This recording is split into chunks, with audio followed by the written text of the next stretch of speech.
Alright, so Emotional John released a video called Why I Can't Accept Elden Ring's Multiplayer. I honestly do believe multiplayer in Elden Ring just kind of deserves a lot of criticism, and it's net positive to talk about it. So let's watch it. Let's see what's Emotional John's opinion on this particular topic. So I talk a lot about Elden Ring's multiplayer, and a lot of that talk is criticism. Some would argue too much. No. Some undoubtedly younger than me viewers go so far as to accuse me of yapping. I accuse you of yapping, and I am pretty sure you are not older than me. Fair enough. But I talk about it so much and criticize it so much because it's such a captivating subject for me. More specifically, Souls multiplayer is the thing I just can't get over. The thing that captures so many unique beats that nothing else even comes close. So I'm making this video to explain why I can't just accept Elden Ring's multiplayer for what it is, and why I feel the need to critique it so consistently. If you know, you know. If you don't, allow me to elaborate. I have people recommend to me other Souls-likes such as Lies of P or Lords of the Fallen, but realistically, they're not even plausible replacements. They don't strike the right balance of single-player and multiplayer, with Lies of P omitting multiplayer entirely, among other more serious issues. Okay. Lies of P doesn't have character creation, and the build diversity isn't really what I'm looking for. Lords of the Fallen is frankly too much imitation and not nearly enough innovation for me to take it seriously. I kind of disagree about this take. I don't think that Lords of the Fallen really imitates the Souls formula at all. You have like shit tons of solutions in the Lords of the Fallen that are just kind of deviating into different directions, like cool stuff like ability to smoothly connect the animations of like one-handed attacks with two-handed attacks, ability to string them together, ability to just like not bounce off the walls when you are two-handing the weapon as the game mechanic, the approach to the hyper armor that is little bit different than in the games, like all the additional stuff like gems and shit. I think it all is kind of just interesting deviation from like typical Dark Souls game, even though it's still within the same like subgenre of the Souls-likes. And these are, as far as I'm aware, the closest contenders. I want to say, I am not against other developers making these sorts of games. I think every developer could learn from what From Software has accomplished with the Souls series. But these lessons are rarely learned in full. It seems most other studios hyperfixate on a handful of design elements and then take them to either a logical sidestep or attempt to advance them. They don't seem as interested in designing a full replacement, or, if they are interested, are unable to do so. And that makes sense. The way From Software builds games is so unique and so difficult to quantify that a sincere attempt to replicate the process in its entirety would practically guarantee failure. It's also worth to mention that Elden Ring is actually creation built upon 10 years of making Souls game, like practically the same Souls game, yeah? Elden Ring utilized assets from all the other projects that From Software had in production in the past. So I think like Michael Zaki himself in one of the interviews basically saying that this game wouldn't be possible if not for all the other Souls games. And I think he means that very, very literally. And when I was helping Lords of the Fallen devs with their game, they basically were actually saying a lot that they kind of expect the first game, the first Lords of the Fallen, to just not be that great, but they are without a doubt going to make another one absolutely fantastic, because just in comparison to like From Software, like they just don't really like have that amount of the assets that they can potentially utilize to smooth out like the process of the game development, yeah? And that's why I am very hyped for another Lords of the Fallen. Our game is gonna suck. No, that's not what I meant. Like, I think like Lords of the Fallen getting a lot of hate and sometimes even justified, but there is also a lot of things that they did well. And the thing that they did well the most is post-game release support. That one was goated. Not to say I wouldn't encourage a developer to try. From Software may have built something truly special, but that doesn't mean something similarly great can't come out of imitation with sincere inspiration.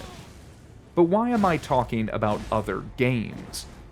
Because I want to impart to you my perspective when it comes to criticisms or analysis around Elden Ring.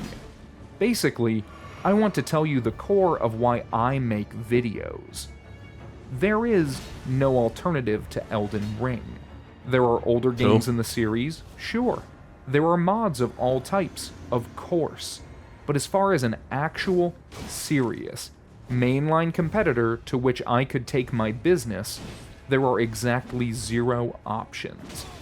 Yeah, and going to the older games is also not an option as a content creator because they simply have no traffic. Like, you can essentially make like a video from the older game and actually still like get a decent numbers, but this is like very, very, very less likely, especially if you are doing like less type of effort content. So for an example, like John is just yapping to the microphone, or me like basically releasing daily PvP videos and just like essentially daily slop, yeah? So those are kind of less of an effort type of contents that they won't do very well on its own in comparison to, let's say, as if someone like Illusory Wall would release let's say a video about invisible walls in Dark Souls 2, and then like he has like 500,000 views on such a video, because this is something that just, it doesn't really matter that much if the game is currently in trend or not. Yeah, people that used to watch like Souls games or like Souls videos in the past gonna look up this video. Like, there is no requirement of you actually being in the loop of what's going on with the game, because everything gonna be explained to you well. And it's like, we kind of, yeah, it's different case. There is no other game that captures the interwoven single-player and multiplayer within the scope of top-tier lore and world-building, with character creation and build crafting, with tone, visuals, and audio design all to match. There's nothing even close. Nothing that encapsulates the delicate balance that is a true Souls game. Which is why, for someone like me, it's so hard to accept Elden Ring. Don't get me wrong, I love the game. Truly, I do. I cannot stress enough that I have sincerely enjoyed Elden Ring and am glad they made it. That actually reminds me about how people were getting upset at G9 for being overly negative about the game. And oh my god, if you hate it so much, stop playing. Blah, blah, blah. No, like, it's quite opposed. G genuinely loves these games. He has so much affection to them, and he just wants them to be good. And it's very fucking upsetting for him. Like, there are like some fundamental issues with Elden Ring that were solved in the previous iterations of this game. That is like mostly Dark Souls 3. And they were just not ported over. Instead, like, they made them worse. Like, case of it is, for example, like iframe balance, yeah, at the release, Bloodhound Step, yeah, or shield poke. Shield poking in Dark Souls 3 was very well solved, and then they fucked it up in Elden Ring altogether, yeah. But it's hardly perfect, and to be honest, I don't enjoy it half as much as I wish I did. I find the open world design wholly unappealing. It has its merits, and it's quite opposed in my case, by the way.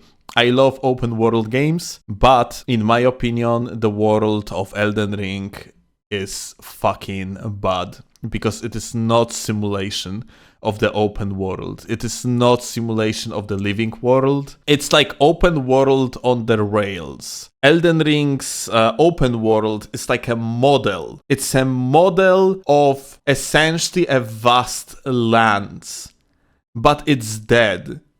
You don't feel like it could exist without you.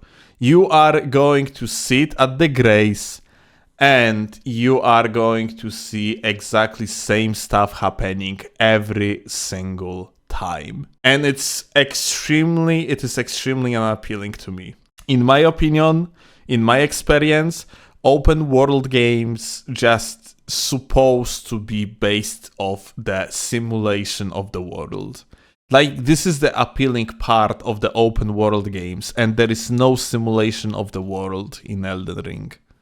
It's pretty good at being an open world, but I find the mix of action combat and exploration to be nothing short of exhausting when you're trying to work your way through, especially on a second playthrough.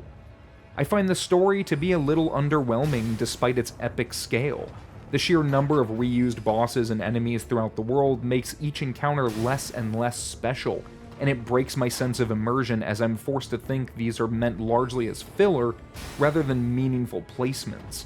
Ideas and concepts they couldn't decide where to put, so they end up repeated without any apparent reason. The hilarious anime-esque Ashes of War and extreme power scaling on basically every spell and weapon make me wish I was playing old-school Dungeons & Dragons instead of explosions and lasers. Not that I don't like anime, I just don't always want to play anime when I'm shifting into dungeon mode.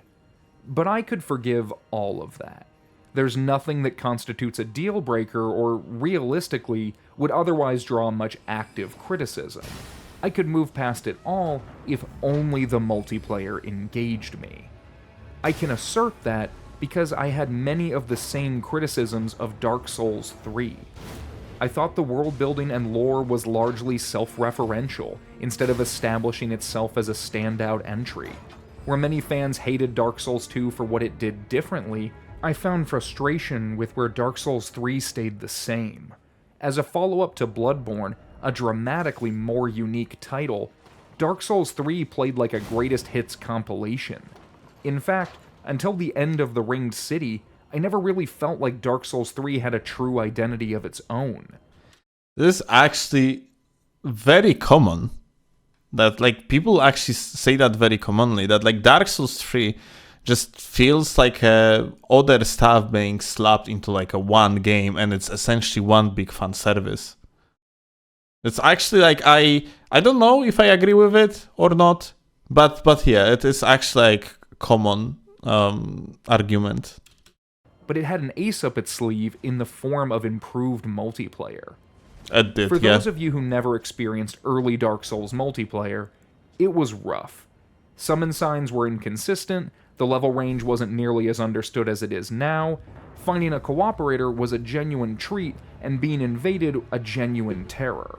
But the through line, at least in my experience, was inconsistency. Dark Souls 2 tried to address a number of issues with soul memory and the name-engraved ring, but it was far from perfect. The brackets were arbitrary, and while being able to still summon after a boss was defeated was a great system, the divorce of level and matchmaking made for major power discrepancies. A fun system, to be sure, though not exactly the most consistent. But finally, in Dark Souls 3, multiplayer just worked. It was still janky, still built on weak netcode, but for the most part... I disagree about it. Like, I think, so here's the thing. A lot of people saying that From Software has a weak netcode, and I don't exactly think that's true, especially when we see other companies trying to do like a multiplayer experience similar to Souls games. I think netcode is actually very decent in the Souls games for what it's supposed to achieve. Problem is that you get in matched with freaking China, man, when you are in the fucking center of Europe, man, and you have 350 milliseconds of the latency to them. Like, dude, imagine in any other game you are playing like fucking Counter-Strike and you are connecting to the fucking South American servers. If you are like in the center of Europe, that would be so fucking stupid. Yet in freaking Souls games, it is common. It just fucking happens all the time. You are getting matched with people that you're supposed to never get matched with. And even on consoles where you have actually technically working regions, you ending up with Australians in the same region when you are in Europe. North America is in the same region with South America. Like, that never supposed to happen. Having like a proper regions that straight up wouldn't allow you to connect with others would solve so many issues when it comes to like multiplayer experience. That being said, it would also cause other issues related to just queue times. And this is also thing that could be solved by proper design. Because yeah, this is another thing that is honestly like the matchmaking in From Software games being slow is, for example, fixed in seamless co-op mode. It's related to the way how the game is looking through the locations for invasions and so on, and it also could be like dramatically improved. So it probably like, you know, the proper mixture of actually regions and like better matchmaking, let's call it matchmaking algorithm for lack of the better word, would make a huge difference overall. It worked. Passwords made cooperation a breeze. The combat had been fine-tuned and tightened up in so many ways. Weapon-level matchmaking lowered power discrepancies, and a 6-player limit coupled with Covenant invasion zones made PvP better than ever. There was a way to engage at pretty much any level, and the community had never been larger. A lot of content creators made their debut with the game, and it stands as the pinnacle of Souls PvP for many. It didn't matter if the level design wasn't what people had hoped for.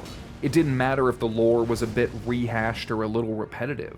The comparably next-level multiplayer experience was enough to keep tons of players engaged for years. Which, when we compare it to its spiritual successor in Elden Ring, the issue becomes apparent. It's 2 steps back. No Covenants means not only is there functionally no in-game motivation to participate in multiplayer, but the exclusion of Invasion Zone Covenants means invading and being invaded becomes painfully one note.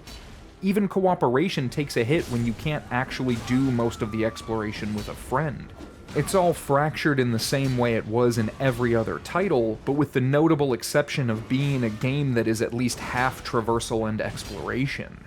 Without a proper multiplayer experience, without the Covenants or 3v3 or invasion zones, the reasons to engage are just too few. It's a great game, no doubt. It's worth the vast majority of its accolades.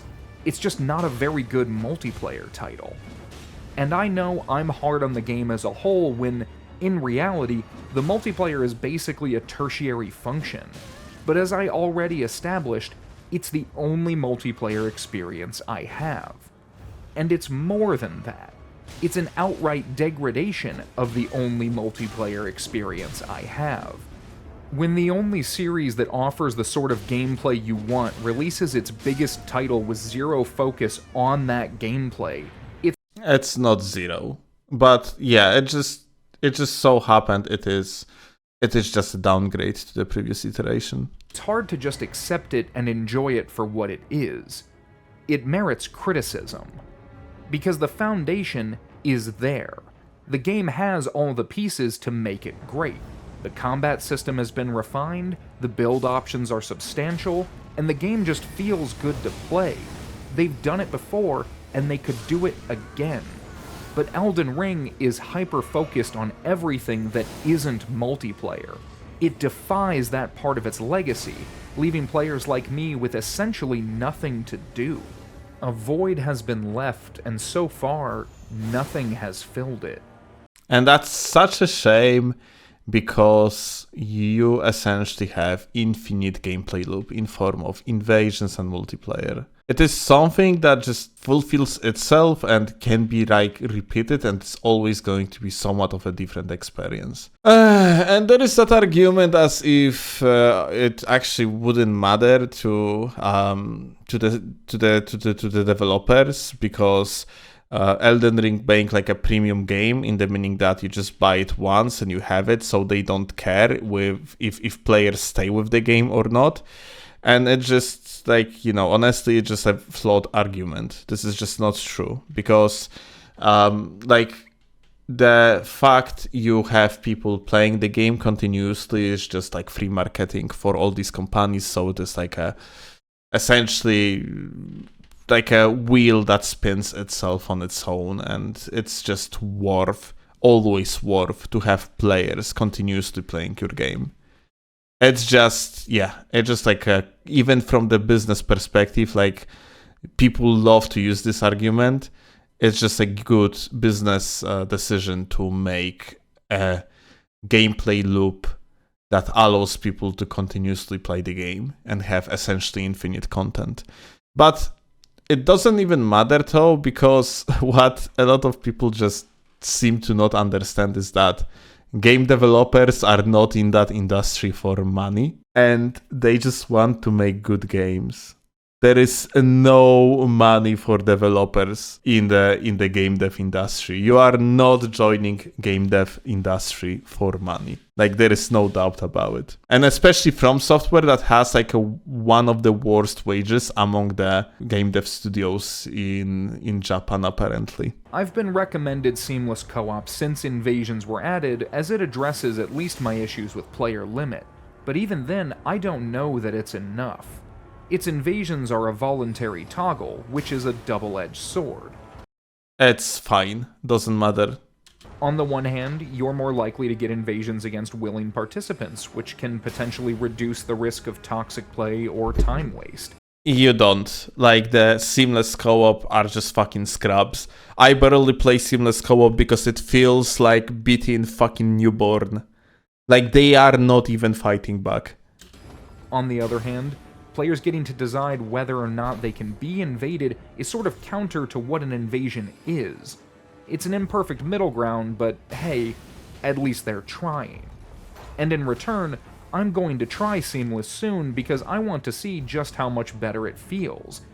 It doesn't feel better, but it is better. It doesn't feel better gameplay-wise, in the meaning that, well, in comparison to vanilla, it does, because of various reasons related to like botched netcode by From Software, and like, artificial latency that is added because of the packet check that is implemented only in the vanilla PC version, and other reasons that I'm probably gonna make a video about like later. But yeah, it's and the problem with the vanilla is that like it's like if you are experienced invader, then it just feels like bullying, because you are invading almost exclusively PvEers. You have no Hunter's Tongue, where like more experienced players could focus the attention of the invaders on themselves and so on. There is the matchmaking that is matching you with the highest level in the party, so therefore no over levels. So you are invading a level 30 freaking Timmy with his friend level 40 Johnny, and yet another friend that has actually level 150 that is, and just carries these two through the game. And you are getting matched with that highest level, with the 150 on your 150 invader's character. You kill in one shot the host, you kill in freaking like one shot the other guy with level 40, and then you beat with the PvP experience the guy with level 150. So yeah, that's basically how average seamless co-op experience looks like. But I maintain that what I want is a better official experience. Not only because it's better for everyone, but because when a game is designed from the ground up to support good multiplayer, It typically works a lot better than trying to fix it after the fact. And I should point out, Elden Ring's design is so far removed from accommodating a multiplayer experience like what we had in Dark Souls 3 that without a major overhaul, any possible changes at this point might amount to little more than quality of life improvements. I still want those changes, to be sure. I want the Taunter's Tongue fixed, and I want it now. I want my higher player count, and I want invasion zones. I want a better arena, no question. But I also understand that this game was designed with essentially no focus on multiplayer, meaning the problems are fundamental. I have often dreamed of Souls games giving us a true endgame experience. One where, when you finished the story and made all your choices, you were given access to something more than New Game Plus. Some way to embrace the multiplayer in a no-holds-barred sort of way that would give everyone an opportunity and reason to engage with the incredibly unique multiplayer with the baggage of progression management behind them. It's something I think is widely pined for in the Souls community, a title that actually embraces a lot of players' favorite aspect of the series. Elden Ring is the antithesis of that for those players. It's the literal opposite of a move toward more robust multiplayer. And that's why I can't bring myself to just accept it the way it is. It's why I want it changed so badly. I have no true alternatives. I need it to be better. I have nowhere else to go. So that's why I'm so critical. And please, understand that my criticisms are born out of adoration and longing, not bitterness or apathy. Yeah, this is something that a lot of people don't understand, especially freaking tourists that actually won't be playing these games within the next 2 weeks because they are going to jump onto another God of War or freaking Lara Croft bullshittery. People that complain about Elden Ring are usually people that play long enough to see their flaws, because an average tourist that's just plays the game gonna think that Elden Ring is essentially 10 out of 10 game of the year, GG. Absolutely phenomenal experience. And yeah, it's something that one group of people won't understand, and another group of people is going to look at the first group of people like on fucking idiots. And that's essentially how it is. The more experience you have with anything, no matter what game it is, the more flaws of it you are going to notice. And clearly, Emotional John has experience with at least Elden Ring and a lot of it. He sees the flaws and he wants them to just improve. And the worst thing is that these things could improve very easily if we would have actually someone taking care of them in the legitimate way. But there is clearly some sort of issue with the communication between From Software and the community. There is clearly some sort of issue related to From Software just having some sort of different priorities that are hard to understand.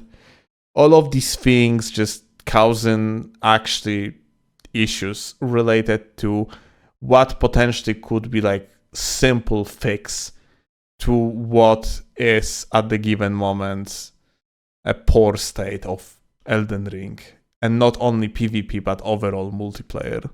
I want these games to be the best they can be for every player, and Elden Ring's biggest failing is its multiplayer. For all the accolades, for all the new players gained, it dropped the ball and is showing no signs of picking it back up. I can only hope they listen to the community and, if nothing else, make up for it in a future release. And I want other developers to try and pick up the slack. I think there's a huge spot in the market for anyone willing to make a more multiplayer-focused Souls-like that understands the appeal and can give players a proper experience. But for my money, From Software has the advantage and remains the most likely candidate. Even on their worst day, when they aren't even trying, their multiplayer has appeal. They have tons of experience and it shows, even when they ignore obvious lessons. Let's make it clear, Elden Ring Multiplayer PvP experience is still the best action RPG multiplayer experience that you have. At least from the newest releases, yeah?